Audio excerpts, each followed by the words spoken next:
panca pembelajaran. Hargai potensi, tingkatkan prestasi, lahirkan profil pelajar Pancasila. Belajar, bergerak, berbagi untuk negeri, kita menjalin kolaborasi. Belajar, bergerak, berbagi untuk negeri, demi bakti pada Ibu Pertiwi.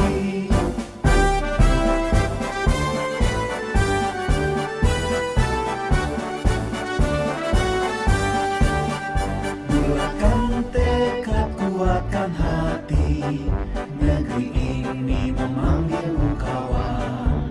Belajar, bergerak, berbagi untuk negeri, guru penggerak, majukan pendidikan. Assalamualaikum Ibu. Ya, waalaikumsalam. Mohon maaf Ibu, kami mengganggu waktunya. Kami diminta untuk melakukan wawancara dengan kepala sekolah perihal tugas yang harus kami kerjakan di modul 3.1 tentang pengambilan keputusan berdasarkan nilai-nilai kebajikan. Ya, baik. Ada berapa pertanyaan yang harus saya jawab nih? Sedikit sih Bu ya.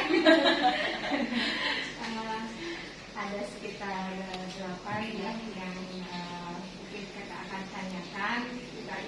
Kami ingin belajar untuk bagaimana pengambilan keputusan yang Ibu lakukan selama Ibu menjadi kepala sekolah di sini berdasarkan pengalaman Ibu itu Ibu. Ya, ngomong-ngomong Ibu sehat ya? Alhamdulillah,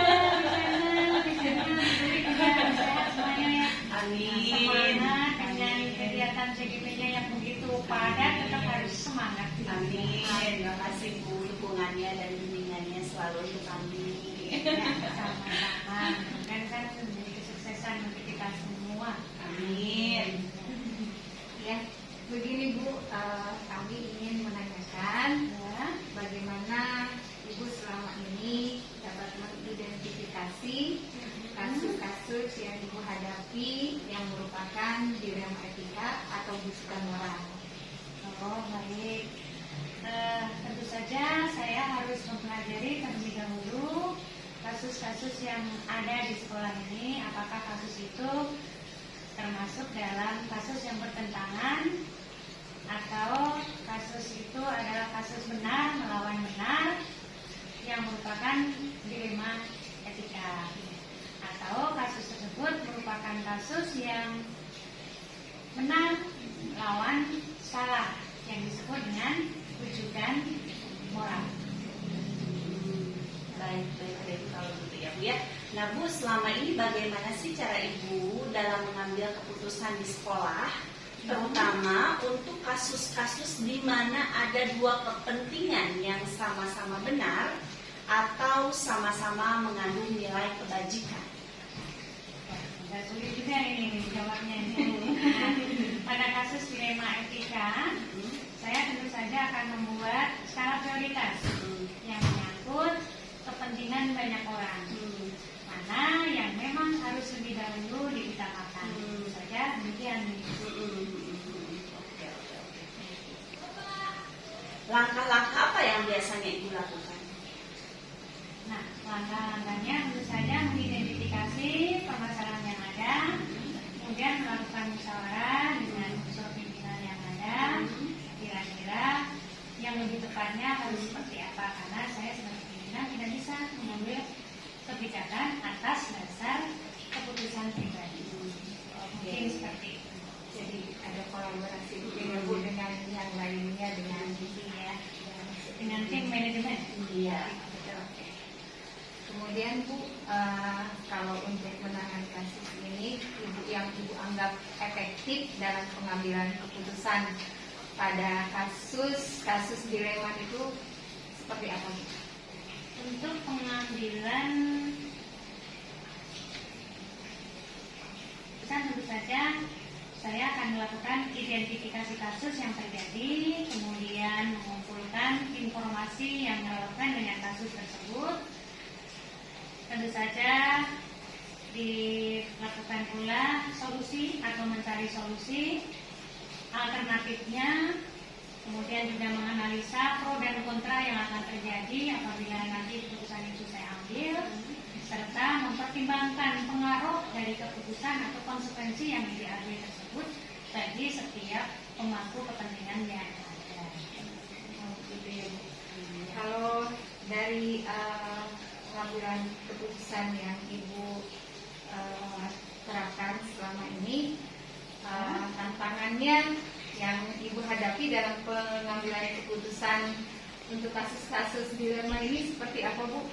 Wah, tantangan itu pasti banyak sekali ya, apalagi itu menjadi sebuah dilema ya. Iya. Jadi pertentangan dalam hal perasaan, terutama pada kasus-kasus yang melibatkan munculnya rasa kasihan atau kasus yang keadilan terhadap seseorang dalam melawan rasa kasihan atau keadilan ini kan betul-betul menjadi sebuah tantangan yang sangat besar.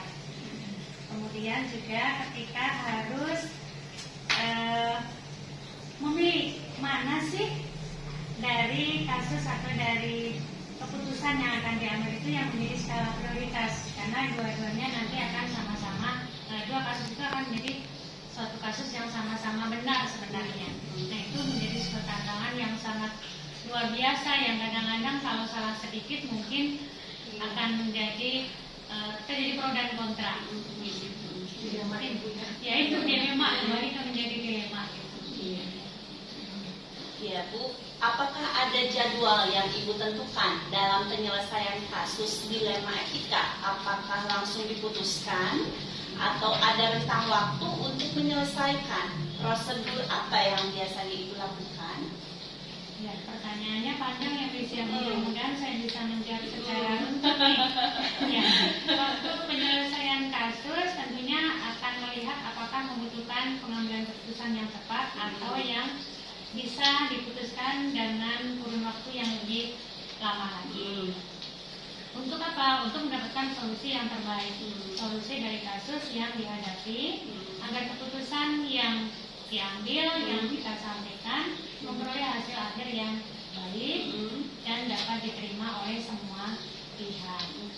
Nah, namun jika keputusan yang harus diputuskan itu dengan tepat memang harus diambil, maka tentu saja dipilih keputusan yang meminimalisir resikonya.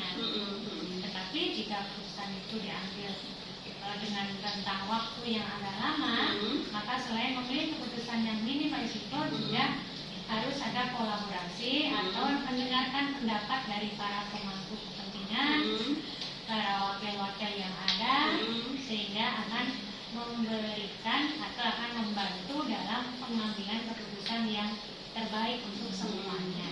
Oke. Baik Bu, baik.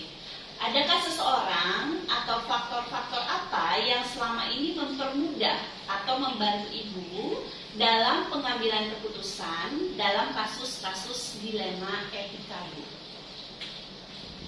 Yang membantu dalam menyelesaikan kasus dilema etika ya.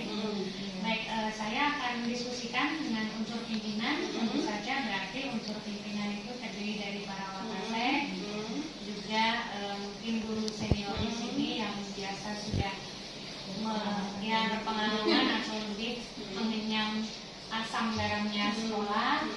Nah, itu menjadi tim, sehingga masukan-masukan yang saya peroleh tentu saja akan membantu saya dalam mengambil keputusan dengan tepat sasaran.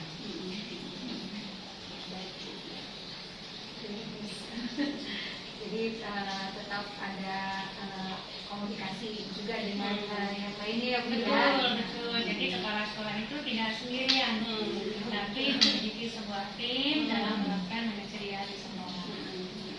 Kemudian Bu, mungkin terakhir ya Bu, dari semua hal yang tadi sudah disampaikan, tentunya ada pembelajarannya ya Bu ya, atau hikmah yang bisa kita petik atau Ibu petik dari pengalaman Ibu selama dalam pengambilan keputusan yang ada dilema etikanya. Iya. Jadi terkait dengan kasus-kasus dilema etika, memang karena bermacam-macam kasusnya ya. Tentu saja saya bisa belajar banyak bagaimana cara mengelola emosi, terutama emosi yang lebih baik, serta mengasah keterampilan sosial yang harus dimiliki oleh seorang pimpinan. Karena menata emosi dan hati itu adalah hal yang sangat luar biasa, butuh waktu, butuh penataan, dan butuh manajemen khusus untuk pengelolaan hati ini. Sehingga ya itu kan di pembelajarannya bersabar, mengingat bahwa kita tidak sendiri, bahwa di sekitar kita juga banyak orang-orang lain yang semuanya membutuhkan perhatian, membutuhkan pandangan dari dalam hati, dan kita bukan makhluk individu. Itu yang perlu kita garis bawahi. Mungkin demikian Bu Dwi sama Miss Ena. Masih ada pertanyaan lagi? Keren ya jawabannya ya Bu ya. Mudah-mudahan ini bisa menjadi pengalaman juga, Pembelajaran buat kita juga, Ya. mengambil keputusan yang baik. Terima kasih banyak Ibu. Terima kasih sudah banyak Bu menyampaikan, waktunya. pengalaman Ibu selama menjabat menjadi kepala sekolah. Tentunya ya mudah-mudahan nanti bisa kita Implementasikan. Betul. Jadi calon guru penggerak memang harus memahami bagaimana kompetensi kepala sekolah itu harus dimiliki oleh calon guru penggerak. Karena calon guru penggerak itu ya sama halnya dengan calon pemimpin yang bisa menggerakkan orang lain untuk tentu saja menuju kepada semua perubahan yang menuju kebaikan. Semoga sukses. Amin. Amin. Tetap semangat. Amin. Amin. Terima kasih Bu atas waktunya, terima kasih atas pengalaman yang sudah diberikan, dan mudah-mudahan insya Allah ini menjadi pelajaran berharga buat kami ya Bu ya. Amin, amin. Siap. Selalu ya Bu ya. Sama-sama. Terima kasih. Sama-sama Bu Dwi, Ya. Bu Serna. Assalamualaikum Ibu. Waalaikumsalam. Warahmatullahi wabarakatuh Bapak. Waalaikumsalam warahmatullahi wabarakatuh. Miss Irna, selamat pagi, sehat. Alhamdulillah sehat Pak. Selamat pagi. Gimana nih Pak kabarnya? Alhamdulillah sehat berkat doa Miss Irna. Mudah-mudahan semuanya lancar dan selamat menjalani ibadah puasa. Alhamdulillah, amin amin ya robbal alamin. Maaf nih Pak, ganggu nih Pak pagi-pagi, mengganggu waktu Bapak nih Pak. Alhamdulillah. Saya sedang mengikuti pelatihan atau program guru Alhamdulillah. penggerak ya Pak. Ada tugas. Amin. Tugasnya itu harus mewawancarai kepala sekolah dalam mengidentifikasi kasus dilema etika dan rujukan moral nih Pak. Insyaallah. Mohon waktunya Pak dan Mangga, kesempatannya mangga. agar saya bisa belajar ke Bapak, pengalaman Insyaallah. Bapak dalam mengambil keputusan yang berbasis pada nilai-nilai kebajikan Mangga, Pak. mangga, silahkan. Mohon Insyaallah. dibantu ya Pak. Ya, insyaallah Miss Irna, saya jawab sesuai yang saya miliki. Mudah-mudahan bermanfaat. Terima kasih ya Pak ya. Mangga. Bisa dimulai ya Pak ya. Ayo, mangga silakan. Bapak ini nih Pak ada 8 pertanyaan. Ya, Ini mangga. pertanyaan pertama nih Pak, bagaimana Bapak dapat mengidentifikasi kasus-kasus yang Bapak hadapi merupakan dilema etika atau rujukan moral Pak? Ya, kita mulai Mas Irna ya. Ya. Yang pertama tentunya saya dengan mempelajari dulu ya, artinya mempelajari dulu kasus yang dihadapi oleh saya ini, apakah kasus itu bertentangan ya dengan kasus benar lawan benar atau mungkin merupakan dilema etika atau kasus tersebut kasus yang benar lawan salah. Demikian. Oh iya, baik Pak. Jadi poinnya adalah Bapak mempelajari dulu ya Pak, Betul. apakah dilema etika atau bujukan moral ya Betul, Pak. supaya ini agar nanti dalam mengambil suatu keputusan tidak salah gitu. Tepat sekali Pak, luar biasa. Iya. Nah Bapak yang kedua nih, selama ini bagaimana sih cara Bapak dalam mengambil keputusan di sekolah? terutama untuk kasus-kasus di mana ada dua kepentingan nih Pak yang Iya. sama-sama benar atau sama-sama mengandung nilai kebajikan.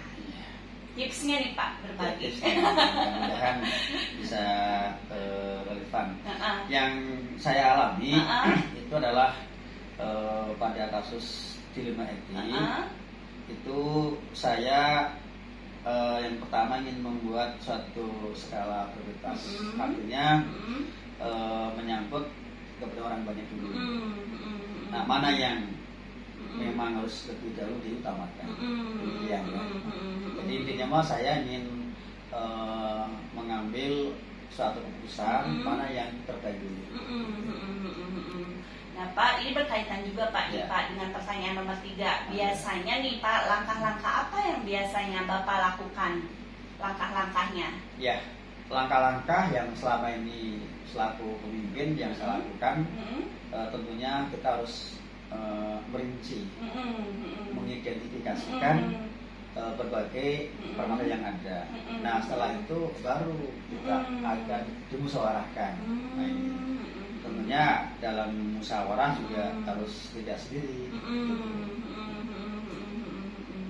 Ya betul Pak. Jadi mengidentifikasi, kemudian ada komunikasi Komunikasi, juga, ada kolaborasi betul, juga betul. dengan tim Bapak di sekolah ya Iya, Pak ya. betul. Oke, luar biasa Iya. Pak.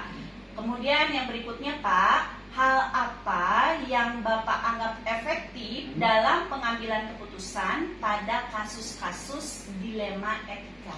Ya, dalam mengambil keputusan, khususnya dalam hal dilema etika, yang pertama adalah kita melakukan identifikasi kasus yang terjadi.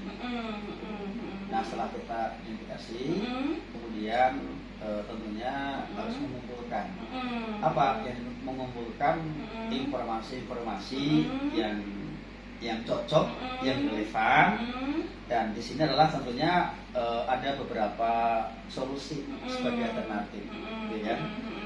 Nah, setelah itu kami tuh juga menganalisis karena memang ada permasalahan antara pro dan kontra. Nah, serta di sini tentunya harus mempertimbangkan pengaruh keputusan atau mungkin di sini pasti ada berbagai konsekuensi yang diambil bagi setiap pemangku jabatan untuk kepentingan pemimpin. Wah, luar biasa Pak, hebat.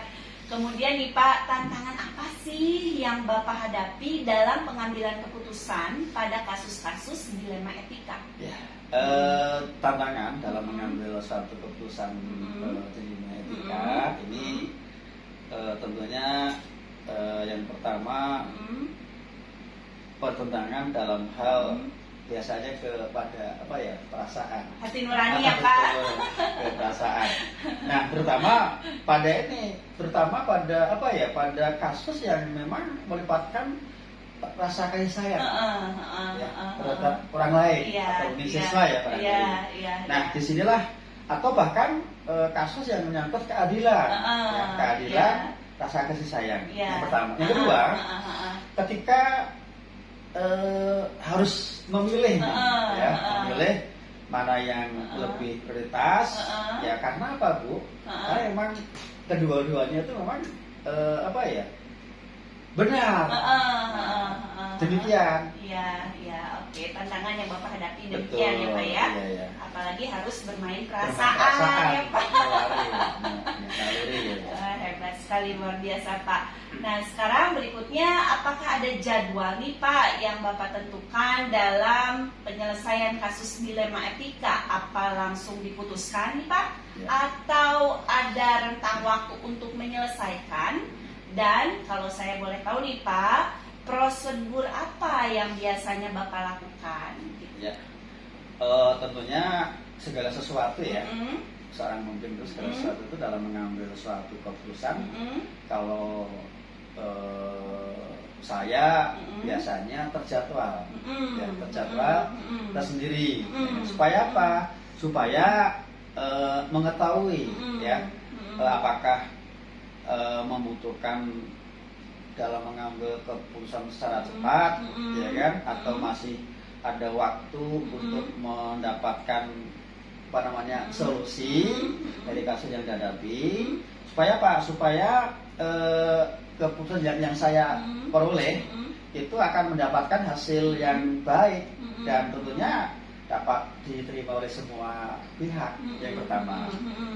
Yang kedua itu apabila ya jika keputusan yang harus diputuskan itu dengan cepat, ya maka akan dipilih keputusan yang minim resiko, ya.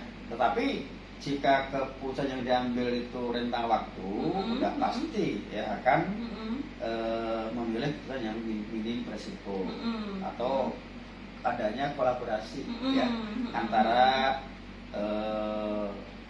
pendapat dari kalau saya biasanya gini Bu.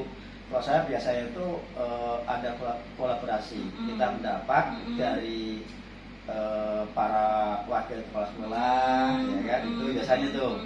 Kemudian dengan para wali kelas karena mereka lebih tahu kondisi anak kan. Kemudian dewan guru dan bahkan kalau memang perlu masukan ya pendapat dari yayasan itu saya biasanya ke yayasan. Supaya apa? Karena dengan adanya beberapa masukan pendapat itu, insya Allah akan membantu, ya akan membantu seorang pemimpin, ya kepala sekolah dalam mengambil keputusan yang terbaik. Demikian, Miss. Hebat sekali, tepat ya Pak. Intinya komunikasi dan kolaborasi antar unsur pimpinan di sekolah Bapak ya Pak ya. Kemudian nih Pak, berikutnya, adakah seseorang atau faktor-faktor yang selama ini mempermudah atau membantu Bapak dalam pengambilan keputusan dalam kasus-kasus dilema etika? Tentunya ini berkaitan dengan pertanyaan sebelumnya ya Pak ya. Sama nyambung ya kan. Nyambung ya Pak ya. Karena memang pas sekali ya kan di sini kan pasti ada beberapa faktor ya kan. Nah saya yang tadi udah saya sampaikan yaitu dengan mendiskusikan dengan para pimpinan sekolah dan yayasan supaya mendapat masukan-masukan yang dapat membantu saya dalam mengambil satu keputusan yang terbaik. Oke Pak, ini insya Allah yang terakhir nih Pak ya. Dari selama Bapak menjabat sebagai kepala sekolah nih Pak, nih pembelajaran apa yang dapat Bapak petik dari pengalaman Bapak mengambil keputusan dilema etika? Saya dalam memimpin dari tahun saya setelah berdiri ya, dari tahun 2009 hingga tahun 2003 ini, dan tentunya saya menghadapi berbagai kasus yang bermacam-macam ya kan, berbagai macam yang kita hadapi ya kan. Luar biasa. Nah, makanya saya belajar dari bagaimanakah cara mengelola emosi dengan baik dan mengasah keterampilan sosial yang sudah dimiliki oleh seorang pemimpin atau kepala sekolah. Demikian ya saya pesan. Jadi intinya Bapak belajar mengelola emosi ya dan keterampilan sosial yang Bapak selalu asah itu dalam mengambil keputusan yang berbasis kepada nilai-nilai kebajikan yang Bapak ambil. Betul, karena memang karena saya sebagai pemimpin kan sebagai manusia tentunya masih banyak harus belajar pada kekurangan karena memang kesempurnaannya hanya milik Allah Subhanahu wa taala. Iya, betul sekali Pak. Demikian Miss, mudah-mudahan Miss Erna yang saya sampaikan bermanfaat dan mohon maaf mungkin tidak sempurna. Insya Allah akan bisa membantu manakala Miss Erna nanti saya doakanlah jadi pemimpin pejabat. Amin. Luar biasa sekali Pak. Saya banyak belajar dari Bapak. Apalagi Bapak dulu di SMA, saya murid Bapak ya Pak. Sekarang Bapak menjabat sebagai kepala sekolah, luar biasa. Saya mendapatkan hikmah yang banyak dari percakapan ini dan banyak sekali pelajaran yang insya Allah nanti saya bisa implementasikan jika Allah berkenan saya menjadi seorang pemimpin, terutama pemimpin di sekolah ya Pak ya.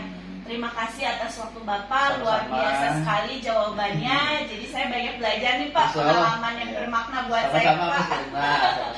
Mudah-mudahan pertemuan pagi ini Allah ridho ya Pak, Amin, dan amin, mendapat ya Allah. keberkahan dari Allah selalu, Amin, dan ya Allah. memudahkan Bapak dalam menjalankan aktivitas Bapak sebagai kepala sekolah, Amin. dan tambah sukses lagi Pak, Amin, amin, doanya. tambah berkah lagi, Amin, ya mudah-mudahan Allah. sehat selalu dan Amin. selalu dalam lindungan Allah Subhanahu wa Amin. taala.